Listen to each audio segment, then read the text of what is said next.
Morning friends, मैं Amit Kumar Gupta advocate अपने income tax के केसेस की सीरीज़ में आज जो केस आप लोगों के सामने डिस्कस करूंगा वो सर्च एंड सीजर की असेसमेंट को लेकर के है। सर्च एंड सीजर एक ऐसा प्रोविज़न है इनकम टैक्स एक्ट में जो कि किसी भी एसएससी के लाइफ टाइम में यदि होता है तो उसके लिए एक ये बुरा सपने जैसा होता है, और एक बार यदि किसी के यहाँ सर्च हो जाती है तो उसके डिपार्टमेंट करीबन 10-12 साल तो ख़राब कर देता है, और एसएससी को एक नॉर्मल लिटिगेशन में इतने टाइम कम से कम रहना पड़ता है, और उसके लिए एसएससी को कोई भी सर्च जो है वो एटलीस्ट उसके व्यापार में 3-4 साल पीछे ले जाती है। फ्रेंड्स, केस का नाम है Shrimati Jami Nirmala versus principal CIT and others. Case 10 अगस्त 2021 को डिसाइड किया गया। मैटर 437 ITR पेज नंबर 573 पर रिपोर्ट हुआ, और मैटर उड़ीसा हाईकोर्ट ने एक रिट पिटीशन के अंदर डिसाइड किया। बहुत ही ज़बरदस्त जजमेंट उड़ीसा हाईकोर्ट ने दिया। बिल्कुल डिपार्टमेंट को ये बताया कि आपको अपनी मर्यादा के अंदर रहना है, और यदि आपने अपनी मर्यादा में नहीं रहा तो आपके द्वारा जो असेसमेंट ऑर्डर पास किए गए हैं हम उनको सेट असाइड कर देंगे। फ्रेंड्स, इस केस के तथ्य इस तरीके से हैं। एसएससी के यहाँ एक सर्च हुई, लेकिन उस सर्च से पहले 2 हफ्ते पहले एसएससी के यहाँ सर्वे हुआ था। उस सर्वे के अंदर एसएससी के यहाँ कुछ ऐसा मटेरियल मिला जिसके अंदर ये शो हो रहा था कि एसएससी ने कोई 20,000 रुपये से की ज़्यादा की पेमेंट कैश में की है।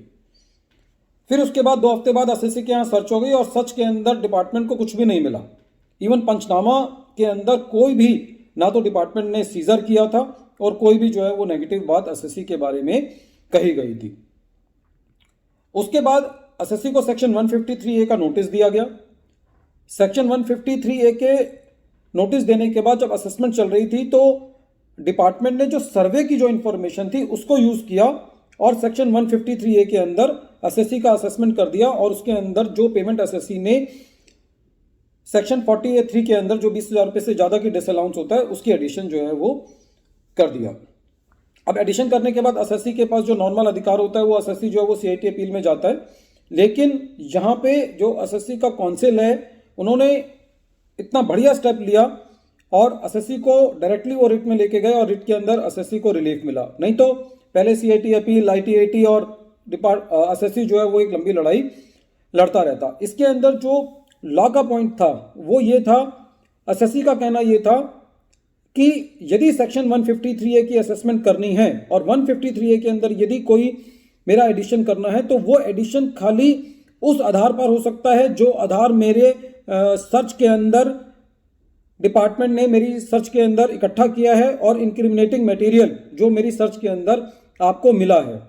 इस केस के अंदर डिपार्टमेंट को जो मटेरियल मिला था वो सर्वे में मिला था। यदि आपको सर्वे की इंफॉर्मेशन यूज करनी थी तो आपको मुझे 148 देना था, और 148 के अंदर आप मेरी असेसमेंट कर सकते थे। और यदि आपको 153A में भी करना था तो पहले 148 करते, फिर वो 148 की असेसमेंट 153A में अबेट होती, और फिर आप उसको कर सकते थे, क्योंकि आपका जो असेसमेंट का एरिया वो वाइड हो जाता।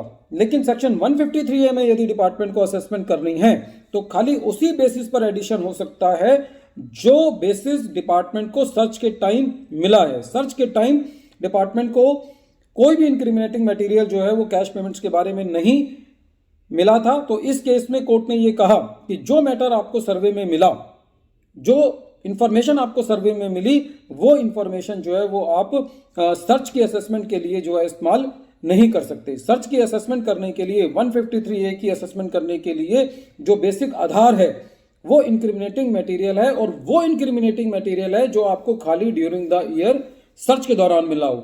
फॉर एग्जाम्पल, एसएससी के यहाँ सर्च हुई और सर्च के दौरान उसको कैश मिला 50 लाख रुपए, तो आप वो 50 लाख रुपए तो ऐड कर सकते हो, लेकिन सर्च के दौरान आप एसएससी ने यदि कोई ATIB की एग्जम्पशन क्लेम की हुई है तो अब आप ये नहीं कह सकते कि ये ATIB की एग्जम्पशन आपने गलत क्लेम करी, या तो आपको ATIB की एग्जम्पशन गलत क्लेम करने के तथ्य मिले हों, इंक्रिमिनेटिंग मटेरियल मिला हो, तब आप ATIB की डिडक्शन को डिसअलाउ कर सकते हो। लेकिन यदि सर्च के दौरान आपको कोई ऐसा मटेरियल नहीं मिला जो कि ये दिखाता है कि आपने ATIBI की एग्जम्पशन गलत क्लेम की है, तो आप 153A की असेसमेंट में या 153 की असेसमेंट में एसएससी की ATIB के एग्जम्पशन को डिनाई नहीं कर सकते। You can only make the disallowances on the basis of the material which is found during the search and that material should be incriminating.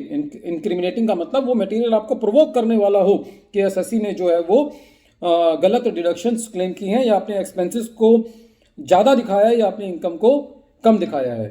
Friends, इस केस में Orissa high court ने दो बहुत इंपॉर्टेंट जजमेंट्स का हवाला दिया जो कि सर्च की असेसमेंट्स को समझने के लिए जरूरी है। पहला है CIT वर्सेस काबुल चावला, और इस केस में दिल्ली हाई कोर्ट ने एक बहुत इंपॉर्टेंट बात ये कही थी कि an assessment has to be made under this section only on the basis of the seized material.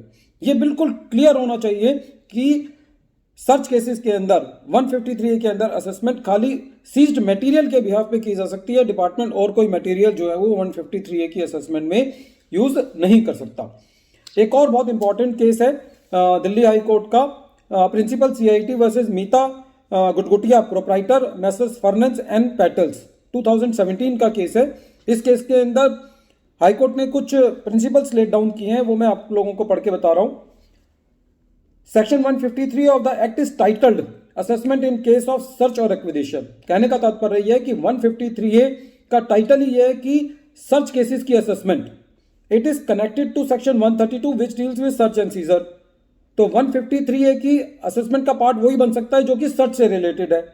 Both this provisions therefore have to be read together. आप 153A की असेसमेंट करते वक्त आप सर्च के दायरे से बाहर नहीं जा सकते, आपको 153A और सेक्शन 132 को साथ लेके चलना पड़ेगा। Section 153A is indeed an extremely important power which enables the revenue to reopen at least 6 years of assessment earlier to the year of search. It is not to be exercised lightly. Court कहता है कि आपको search case के अंदर पिछले 6 सालों के cases खोलने का अधिकार मिल जाता है, तो आप इस पावर का लाइटली इस्तेमाल नहीं करेंगे। ये पावर जो है बहुत स्पेयरिंगली यूज की जानी चाहिए। It is only if during the course of search under section 132 incriminating material justifying the reopening of the assessments for 6 years is found that the invocation of section 153A qua each of the assessment years should be justified।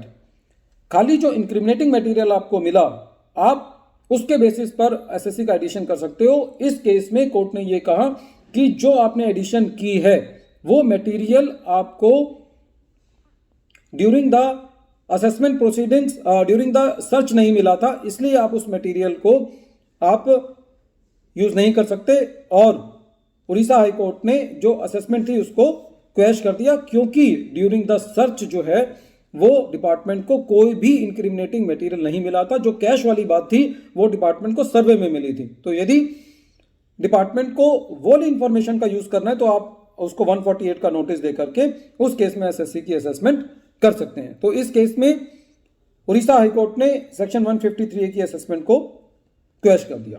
Friends, एक बार फिर मैं case का नाम repeat कर रहा हूं। Case का नाम है Shrimati Jami Nirmala versus principal CIT and others, और ये केस 10 अगस्त 2021 को डिसाइड किया। बहुत लेटेस्ट जजमेंट है।